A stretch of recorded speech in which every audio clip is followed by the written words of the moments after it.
Hello students. तो बच्चों, कल जो क्वेश्चन कराए थे, नया चैप्टर शुरू किया था हमने, रोटेशनल मोशन और सिस्टम्स ऑफ पार्टिकल। तो उसमें दो ही क्वेश्चन हुए थे कल वीडियो में। एक्चुअली में दो क्वेश्चन इसलिए हुए थे क्योंकि तीन क्वेश्चन की वॉइस खराब थी, हमें वो काटने पड़े।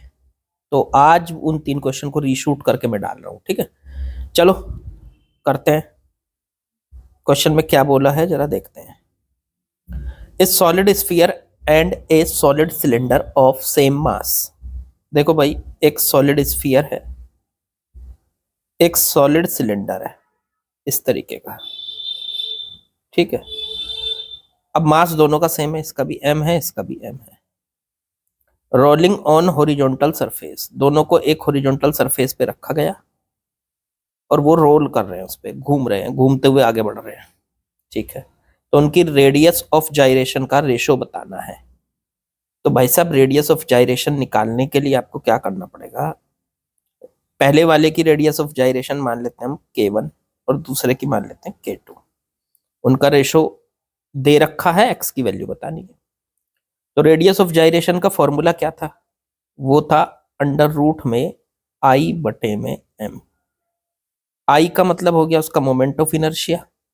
तो सॉलिड स्फीयर का मोमेंट ऑफ इनर्शिया होता है 2/5 mr², और बटे में उसकी रेडियस आर हो गई, वो सॉरी उसका मास एम हो गया।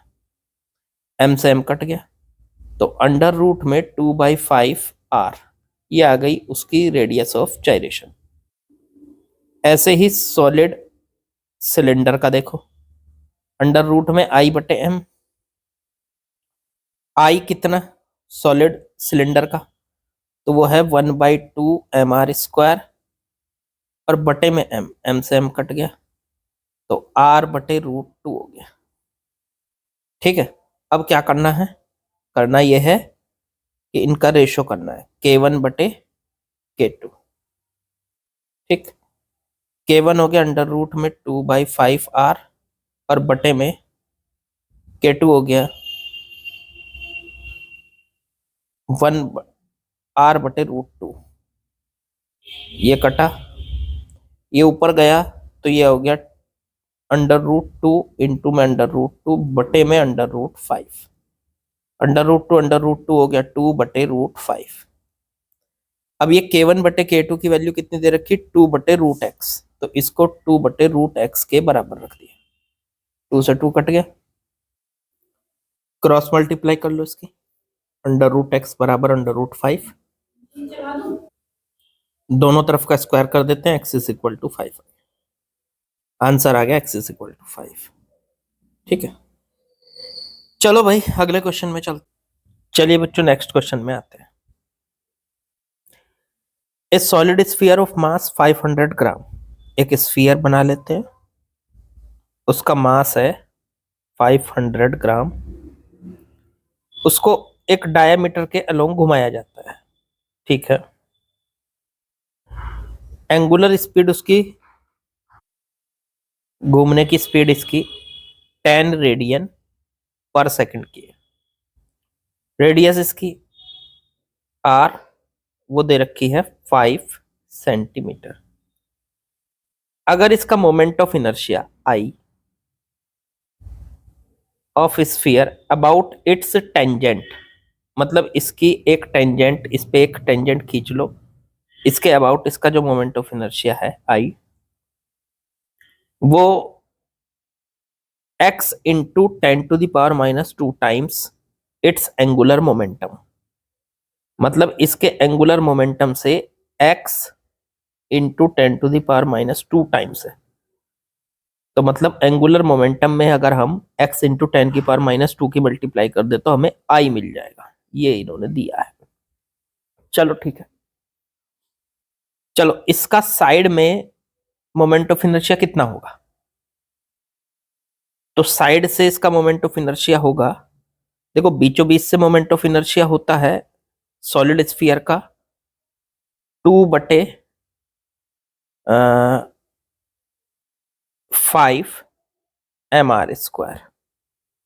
ठीक है, और बराबर से अगर निकालेंगे तो कितनी दूर है ये यहाँ से, आर डिस्टेंस। तो इसमें बीचों बीच से तो 2/5 mr² होता है, इसमें mr² और ऐड कर दो। ये यहाँ से कितनी दूर है, टेंजेंट से अगर इसका निकाले तो आई की वैल्यू आ गई, इसको ऐड कर लो इसके साथ, तो 7/5 mr², ये आई की वैल्यू आ गई। आई की वैल्यू उठा के यहाँ रख दो, 7/5 mr² is equal to x into 10⁻⁻2 into L. L क्या होता है, एंगुलर मोमेंटम, वो होता है उसका आई इंटू ओमेगा। अब बीचों बीच से जब घुमा रहे हैं, आई इंटू ओमेगा, बीचों बीच से जब उसको घुमा रहे हैं तो एल की वैल्यू होती है, फॉर्मूला होता है आई इंटू ओमेगा। बीचों बीच से घुमाएंगे तो आई कितना है उसका, 2/5 mr², तो आई हो गया, और इंटू ओमेगा उसकी स्पीड हो गई। चलो जिसे सॉल्व कर लो, ये कट गया, mr² से mr² कट गया, ये 7 is equal to x into 10⁻⁻2 into में 2 ओमेगा आ गया, ये आ गया आपका। ओमेगा की वैल्यू कितनी दे रखी है, 10 radian per second. 7 is equal to x into 10⁻⁻2 into 2 into 10।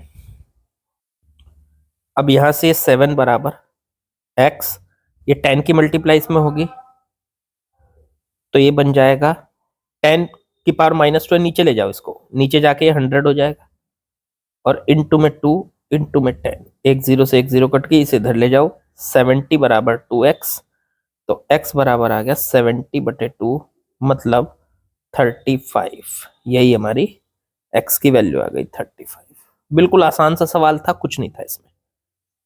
चलो आगे बढ़ते हैं। चलो बच्चों नेक्स्ट क्वेश्चन में आते हैं, क्वेश्चन नंबर 5। इसमें कहा है circular plate is rotating in horizontal plane. एक सर्कुलर प्लेट है इस टाइप की, वो हॉरिजॉन्टल प्लेन में रोटेट हो रही है, ठीक है, इस तरीके से रोटेट हो रही है। About an axis passing through its centre, centre के अबाउट ओमेगा स्पीड के साथ वो रोटेट हो रही है।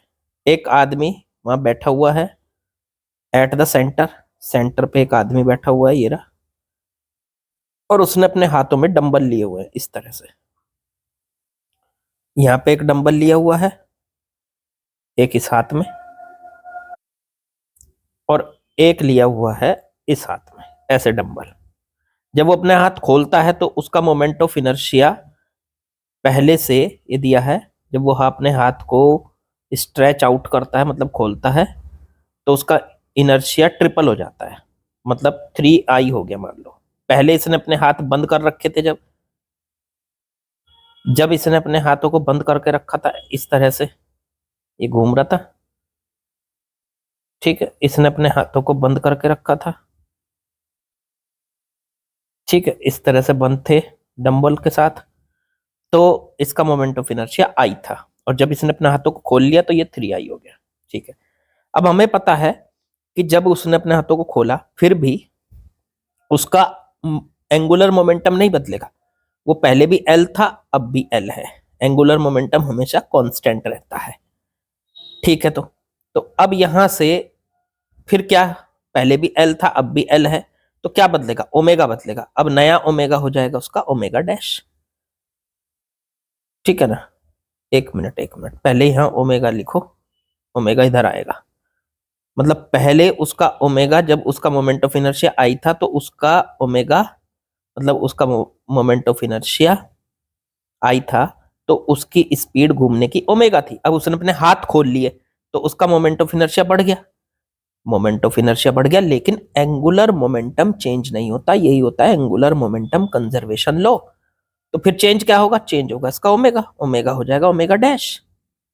अब अब यहां पे बाहर से तो किसी ने कोई टॉर्क लगाया नहीं, इसका मतलब इसका initial angular momentum L initial, और इसका final angular momentum L final, ये दोनों सेम हो जाएंगे।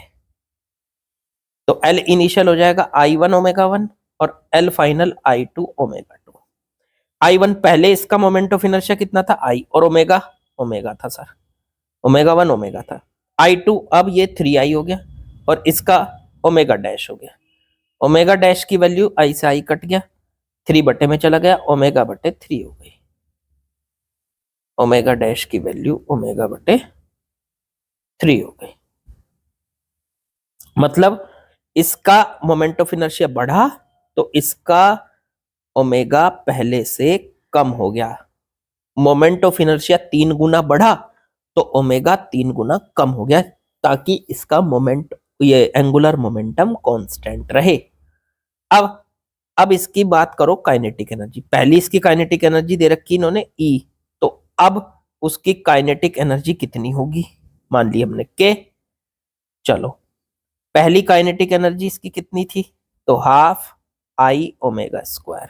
पहली काइनेटिक एनर्जी का फॉर्मूला होता है घूमती हुई चीजों का, हाफ आई ओमेगा स्क्वायर। अब कितनी होगी, तो हाफ आई आई कितना है इसका 3i, अब तो 3i हो गया ये, और ओमेगा बटे 3 का स्क्वायर।